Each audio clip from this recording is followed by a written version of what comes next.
Hey y'all. Hey. It's the Link Up. Yeah. Raina, Jasmine, and Lauren, it's the Link Up, the podcast created for the melanated millennials maneuvering our way through life. Yes.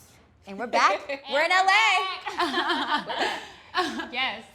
Y'all, how was y'all's flights? Girl, I can't. Mine was too early.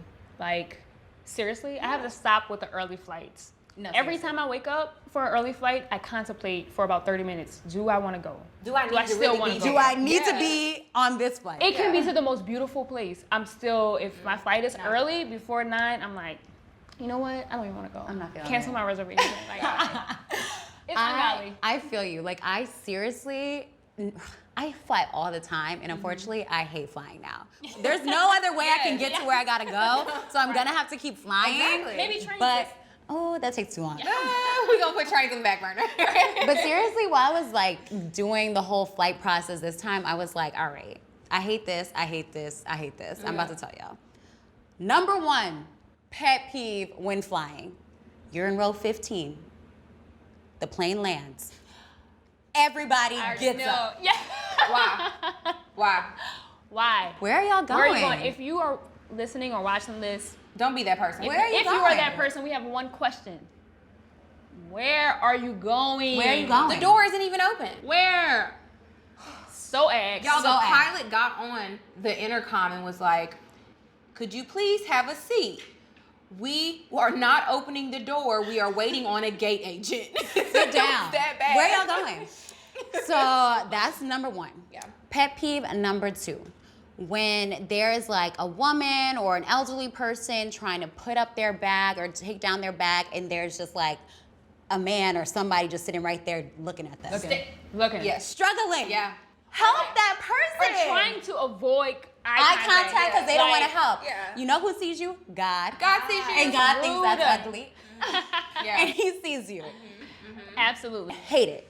The third thing that really kills me is prior to getting on the plane, the stewardess is telling you guys, we're asking for people to check their bags for free because there's limited space in the bins. But you're holding on to that bag. Absolutely. You decide, I'm not gonna do it. So you're in row 10, but you decide to go all the way back to row 20 to put your bag and then try to make it back to row 10. Right. I'm mad at you because I'm trying to get to row 15 and you're in the middle blocking me. Yes. And Stop I the really traffic. stopping all the traffic. Yeah. And Can't I lie really- though, I'm guilty of that. Well, I've done that. Of course. But I really think who does it the most are the skip lag customers. Like, I don't know if you guys are familiar with skip lag, but it's a service that basically, if you like finds like the best route, like the cheapest for you. So if you're going from New Orleans to LA, skip lag will look at all the flights and say, okay, I found a flight that's going New Orleans to Seattle, but it stops in LA. So you can get off in LA, but the cheaper flight was to buy from New Orleans to Seattle. Yeah. You cannot check a bag because your bag will end up in Seattle when you need it in LA. Right. Yikes. Every time I see someone holding on to their bag, I think you bought a skip lag ticket. It has to be because it just doesn't make any sense. Why are you holding on to? You're holding Why? on to it so Well, tight. no, I do the same thing. If I'm bringing a carry-on, it's because I don't want to have to go deal with baggage check and baggage claims when I get to whatever city. So I am the passenger that's like, I don't care how much you're offering, But it's like they've already told us they don't have enough room on the flight. You know you are in the last group to get on. So you know your luggage is likely not. That is me. Just let it go. That's you. Let it go. 100%. I'm like, I can be in row 55, boarding group Z. I am not giving up my carry-on bag. I'm Okay, like, you're that person. I've also tried to like rush past I can't the stand agent you. so that I they won't can't tell stand me, you. Like ma'am, they you won't need to see check your your bag. bag? I'm like, Oh, I hate it. I hate it. This is about you, Jazz. This is really about this you. is me. Okay. Me is this. Do better. No. I don't want to check a bag if I'm carrying it on, guys. I don't have time to go to baggage claims and all of that. No. Get into your Yes. favorite part of the podcast. Yes, so guys. Now it is time for my favorite part of the podcast, and that is our BBWA moment, our Being Black and White America moment. And conveniently, I have it this time. I have a little story about my braids. As we see, As we see, 45-inch Her Beyonce blonde braids. braids. she has gotten braids yet Okay. again, okay? But rewinding a little bit to when I got my black braids, okay? They were not blonde, no. And I was at work and I was in the elevator. And I was in the elevator with one of my white counterpart partners, female at that, and she said, I haven't seen you with that hairstyle. It must be so fun for you. Like, you get to change up your hair and Fun for you. do anything you want with your hair. So I'm just like in the corner like, It's fun. how do you decide? How did you decide what's next, Jasmine? Sometimes you have straight, long braids. Now, mind you guys, contrary to what has been said on the podcast, I really don't have these extreme hairstyles. Either it's in a bob, either it's longer or braids. So it's just like, how do you decide? I just don't know. So I'm like, you know, based on what I have going on, I'm trying to still be professional and like give her this answer without being rude. But then it goes a little too far, okay? So as we wrap up that conversation, she says, do you mind if I touch it? Number one. And so honestly, guys, before I even had a chance. Are you a pet? Well, before I even had an opportunity to answer or respond or say no, you know, that's not appropriate, my girl was lunging across the elevator. No. But this is what happened. No. And when you said pet, that's exactly what I felt like, because she didn't touch it and was just like, okay, you know, in a humanly way. She literally like took 2 fingers. Anybody been to the zoo or the aquarium lately where they tell you to take 2 fingers? Oh, to pet the little like stingrays and stuff. She took 2 fingers and she said, Okay. I was like, Okay. Ma'am, move around, please. What was that? like it took everything in me for me not to just like I felt so violated. Like, You know my how they face have was fighting so, words? Those are fighting actions. Those are fighting actions. Like, you cannot come up to me and act like I'm a monkey or a dog. Like, this doesn't work, guys. It I'm doesn't just work. confused It at doesn't what she work. was trying to feel with her 2 fingers. It doesn't work. It was just, I literally felt like an animal. I've never felt like that in my life. Oof. I was so offended, and it was like, oh, you know, there's that whole thought process, like, how do I move about this? Like, what should be my next step? And all these things. And so that within itself, like, launched a whole another layer and dynamic to this whole experience. You know what I'm saying? So, moral of the story, do not touch. We're not animals. No. We're not pets. Don't even ask to touch our hair. Like, why? I don't know how many times we have to that say deep. it. It's been said time and time and again, and it's that always deep. wrong. Always wrong. Always. Literally. I don't always. understand. So, yeah, guys, that was my BBWA moment. with Another my day. braids. Being black in white America. Here we are.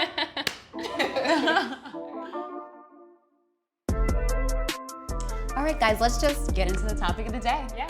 The topic of the day. So I saw this Jim Rohn quote. Jim Rohn is a famous entrepreneur and author. And he said this: if you're not ready to risk the usual, you will have to settle for the ordinary. Ooh. I feel like that's a perfect quote for our topic of the day. I Yeah. agree. Keep dreaming. Today we're gonna be talking about the power of dreaming, trying to achieve your dreams, turning your dreams into a reality. And we have the perfect person here to help us with this topic. Major.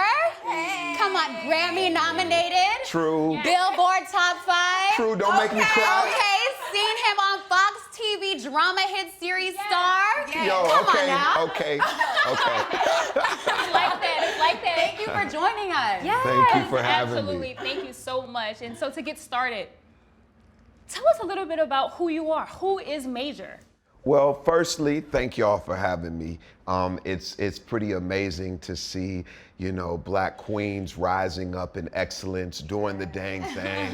You know, y'all got a busy schedule already, fighting for justice and advocating for such, and so to have me in this moment is an honor. So thank you, ladies. Major is my real name. That's the name my mama gave me. I just so happen artistically to capitalize every letter and put a period behind that thing, because I mean it. You know, I grew up not fully embracing my name being Major because it was different. But my mom, you know, just as I was about to graduate from college, told me that the meaning behind it was she prayed that I would make a major impact on the world. She said when she was pregnant with me, she, you know, was embarrassed to have yet another child out of wedlock. And so she considered abortion twice. On her way to the abortion clinic, the tire goes flat. The second time, you know, because some people are persistent on doing certain things that, you know, they think is best. And so she heads to the abortion clinic 2 weeks later, in nearly the same spot, a completely different tire busted. And so she was like, okay, God, I hear you. I'm gonna go through with having this child, but I pray that if I name him Major, he makes a major impact on the world. She waits till I get to college, about to graduate, to tell me. So I dealt with major pain, major league. I dealt with all that stuff. But I started to embrace that this thing is purpose. You know, I am a singer, I'm an actor, I'm a degreed. I went to performing arts schools all my life. And I've cultivated this that I am right now by the help of the village, you know, that surrounded me. I'm originally from Houston, Texas. I grew up there, big blended family of 10 siblings, and yo, now I'm out here in Hollywood, living dreams. Yeah. So some people may see you and they're like, I just aspire to be where he is, but that dream is so far-fetched and they're intimidated by that. What advice could you offer to those people that have these big dreams, but depending on the circumstances that they're in right now, the environment that they're in, it just seems so far-fetched? Right. Well, you, as you hear in the atmosphere, the surrounding, you hear the city is still moving. And at the end of the day, if you're expecting to get anywhere, you got to move too. Right. And so for me, it's just been about a mindset of consistency and excellence. My mom has always kind of been about don't step into a ring unless you're coming to bring something for the win, you know? And so that's just kind of been my philosophy. It's a mandate of persistence, a mandate of only coming to the table with what is your best. And that's what I offer everybody. You can have what I have and then some. You may not have exactly how I have it because I'm Major and you're you, but at the end of the day, you can be on stages, you can be behind, you know, the camera, you can be in front of the camera, you can be the one that people are cheering for if you put in the work. I think excellence welcomes and attracts audience. You know, when you do it well and consistently, the audience will come. Y'all know what it is. You know, you know that more clients come when they see that you've operated in excellence before. For sure. So, in that same vein, growing up, it was my dream to become a lawyer. Right? And so, you know, you get that question, what do you want to be when you grow up? And so I was almost trained to just say a lawyer. So that guided everything that I did, all of the jobs that I took, internships, what I majored in, etc. And so here I am, I go to law school, do it, get all this experience, and now a few years out, a little bit in debt. Yo. Just a little bit. Come on, can Sally Mae just chill for a minute? Sally. Navient. All right. Like, whoa, right? So there's that. Okay, as a result of my dream to become a lawyer. And so now I'm standing in this season where I'm like, do I really want to be a lawyer? Right? And so trying to navigate what my dream looks like in this season for me. And quite frankly, it has changed. You know, it has definitely changed. And so for you, what was your dream, Major, and has it changed over the years?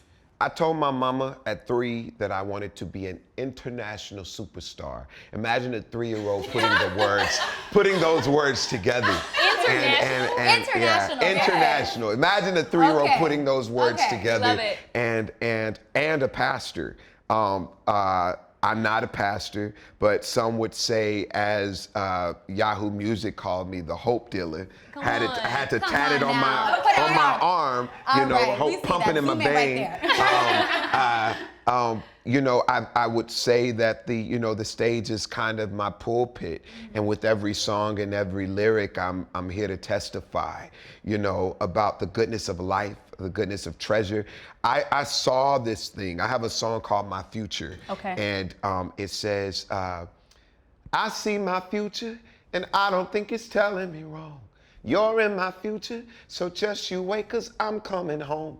It said, and basically, it's just speaking to, yo, you gotta speak those things that be not yet, as though they already are. And so for me, I have, like you did, I have like kind of attached and persisted with the things that support that which I saw, you know, and I think dreams have a way of curating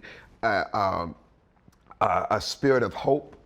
You know, it curates a energy and a flow of hope that keeps you lifted for the next assignment that will lead you to the full manifestation of that thing. And so for me, I've always kind of been hopeful, you know, in this space. And, you know, it hasn't always been easy. You know, there's obstacles that'll kind of, you know, be thrown at you, have you thinking that, you know, maybe this ain't what I'm supposed to be doing. You know, maybe I was dreaming left of what God had planned for me. But I do think that dreams are I don't think dreams are the fullness of what destiny has for you, but I think they're elements of what destiny has for you. And when you pursue that, you then realize, oh, there's more. Yeah. And you're now in your more transition where you're like, oh, there's more to this thing. For sure, Right. for Yeah, sure. yeah. And let me put a pin on the hope, Yeah. right? Recently, Pastor Michael Todd said many people Love that dude. many people hope that it will happen, Yeah. but they don't actually believe that it will happen. Right. And so this difference between hope and belief. A lot of people hope that they will become successful. Yeah. But do you really believe Right. that dream That next will step. come true? Right. It's that hope backed by the faith. You know, I can be hopeful all day, but if there's no work, if there's no effort, if there's That's it, the work time, piece. come on, Yeah. you know, and so I encourage hope because I believe that's the prerequisite to the work. Yeah. And hope is it's the conditioning. It gets you in a manner and an energy that will allow the work not to seem so heavy. You know what I mean? Yeah. You know what I mean? And how do you maintain and hold on to that hope? Because let's be honest, like dreams can have an ugly side. Yeah. They have a lot of rejection. Yeah. A lot of doors are closing in your face when you're trying to strive and get to your dream. Right. How do you maintain that hope and that perseverance to keep going? I remember where I was. I remember this time last year, I wasn't, you know, like as booked as I am now. That's what we say, you know, we booked. You know, Booked and this busy. time booked and busy. You know, this time 5 years ago, I wasn't like, I was hoping to be in the seat where people wanted to interview me, but I was serving other people's, you know, vision and their dreams. I learned that you serve in the capacity you ultimately want to conquer. So I humbled myself in a space where I was like, okay, we taking notes for all of this because eventually I'm gonna be doing this and I'm either gonna do that, more of that, or I ain't touching that because I see what that brings. But I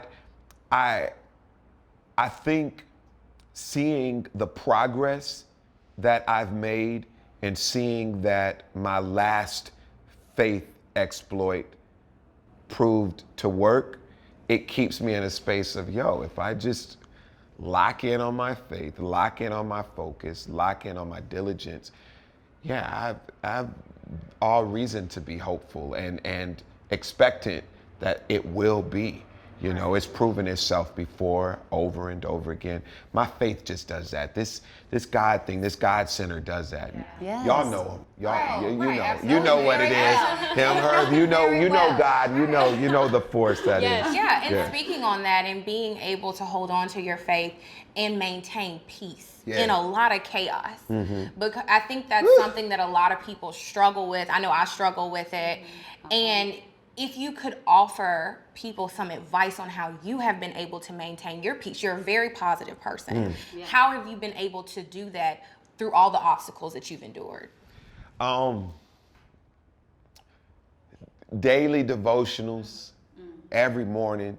Like, God is really like my best friend. Holy Spirit is like my best friend. That's my homie. And with all respect to say the word homie, like I mean, like, that's my friend. And I have conversation with Holy Spirit like, yo, where you lead me today? Awaken my channels to know and to feel where I am to be rightly placed and rightly led. I want to be there. I want to be where you are because I know there's treasure there. I have to be transparent. To be honest, I just want to be honest. The Grammy nominated honest. That Grammy nominated honest. I just want to be honest. I literally just came out of a space of wrestling with finding my peace center again. And so I, while I am positive often because hope is easy flowing from me. I'm always giving hope, but I realize the hope I give is the hope I gotta live. And so for me, I had to take my mind off of the pressure of destination first, and understand the beauty of the right now, the beauty of right now journey. Where are my feet right now? My girlfriend was recently telling me, she was like, we were talking about the space of gratitude. Woo! Yeah. So it's deep. Good. Yo, one time for gratitude, yo. Oh my God. Can we just take a moment for gratitude? Let's give gratitude. One deep breath One in. second. Come on. Gratitude has a way of reminding you of how blessed and equipped and kept you really are. Right. Yeah. The In all ultimate of state of this. receivership. Absolutely. Say that again. Gratitude is the ultimate state of receivership. That's it. Yes. That's it. That's it. And it's attractive to new things because think about it. How many times did our parents reward a thankful spirit? Like, oh, you like this? Right. Oh, you appreciate that? You get another. You get another. And so that's what has helped me get back to the space of peace, is that gratitude, that being good with what has been and has come to be. And my pastor, Pastor Torrey Roberts, yesterday, he said, we don't progress to peace, we peace to progress. Get out of the way of thinking that if it looks like this, that's where you'll find peace. Get back to embracing peace and allowing the rest of life to move from that space. For sure. And it's healthier, man. It's so real. Gratefulness activates the miracle, right? That's when Jesus it. fed the 5,000 before he did that, what did he do? Come on. He gave thanks. He gave thanks for the few loaves, Major. Yo. He gave thanks. Yeah. So little is much when That's the right. posture is gratefulness. Yes. So, Woo! Yo! Y'all on it. Yo. That's it. but seriously, it was being grateful. Being grateful. Little is much when the posture is gratefulness. Yeah. Okay. Are y'all? Come on. Come on. Who am I talking? Yo, come on. Yo. Where you guys at? Ladies, y'all are on it. Y'all are on it. If that is the most valuable conversation, the most valuable wisdom to give to anyone. Yeah. Stay grateful. Stay grateful. I understand that life is hard at times. I understand that life will stretch you when you feel you can't be stretched anymore. Yeah. Yes. But that gratitude, go back to the space of just being thankful for the what you have, and I promise more is what you will soon have. So good. Yo, So good right now. yo. Yeah. Because you have to think about that. Let me be grateful. Sometimes you're just always thinking like, oh, why don't I have that yet? And you just get honed into that space, and that space can be very negative for your Absolutely. Yeah, I tweeted this and then posted it on IG where I said, it's okay to be grateful and still be hopeful. That's the thing. I think certain constructs have taught us to be like, gratitude is like, I mean, you be great, be happy with what you got. And it's like, no, I'm happy. As millennials, you know, we have this gratitude, but we have this ambition to not just settle there. Right. Contentment is not just settling. It's a seat of gratitude, but understanding that the more is the heart of God. Because God's like, yo, I got all this. I don't want to get to heaven and be like, so all these unopened boxes were the things you didn't tap into because you thought that more wasn't available to you, or that reaching for all of this stuff wasn't. I'm God of all things. If you think I don't delight in giving you bigger and better, you crazy. No unopened boxes. No unopened boxes. I just want to be honest. That's what Robert Madu said. Yeah. He said, one of my biggest fears in life is when I get to heaven, when God plays on the screen all the things that I did do, but on the screen next to it, all of the things that he had for me to do, but because of lack of faith and fear, I wasn't able to even reach all the things that he had. So, man, that we can't live like that. Yo, Anxiety we can't. Anxiety, be anxious for what? Nothing. Yeah. So I offer this too. Oftentimes, and this was something PT talked about, oftentimes we put praise and meditation on the problem unknowingly. When you think about something, that is meditation. When you speak about something, that is praise. So if we're thinking about problem only, if we're speaking about problem only, we're praising and meditating a thing that actually is taking up room for the problem solver. So if we meditate on the problem solver, if we speak about the problem solver, we allow ourselves to have only what the problem solver gives. But if we focus on problem and praise and meditate problem, that's all we're bringing. That's all we're bringing. And so that's what that gratitude does. It empties out, it cleans out the space, and it says, oh, we just gonna delight in the what is, the good. Yeah. Yo, this is good. This is good. Oh man, this is good. Well, on every single episode, we always do a Shine Sis moment. A Shine Sis moment basically gives praise, thanks, gratitude to a woman that is doing it for whatever topic that we are discussing. So we want to invite you to do the Shine Sis moment. So what queen do you want to give this moment to that has impacted your life in a way that has helped you achieve your dreams in the craziest, greatest way possible? It's got to be a triune. Okay. So, firstly, my mama. Hey, mama. A warrior. You know, in the past 4 years, she lost her soulmate, my stepdad, who was my hero. Her mom, my grandmother, the next year, nearly the same time, and then the year after, her best friend. And she's still going, a mother of 10, a heart for everyone. And now she's in a space where she's finally realizing that she matters just as much as the people she pours into. So shine. Wow. Shine bright, sis. Shine bright. Shine bright, mama. Mi madre, shine bright. To my sister Alethea, who has taken on my nieces and nephews that, you know, need to be covered the right way. Who's now, this is her first year as a middle school teacher. She's pursuing a career in law, but on the way to, she's still making room for other people. Shine. Shine, sis. Amazing. And then lastly, to you three queens. Oh, thank you. This is an endeavor that's absolutely necessary.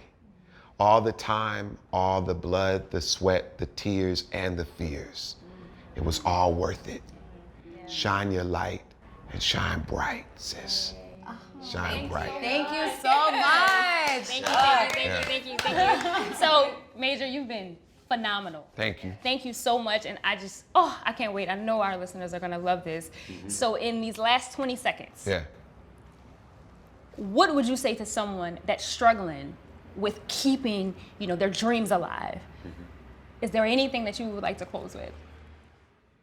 Every single person God created was created as an answer to a specific need in the earth. You're necessary.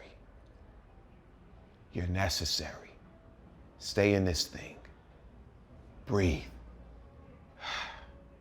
That's evidence that you're necessary. Thank you So so good. much. Thank you so much. That was lit. That was lit.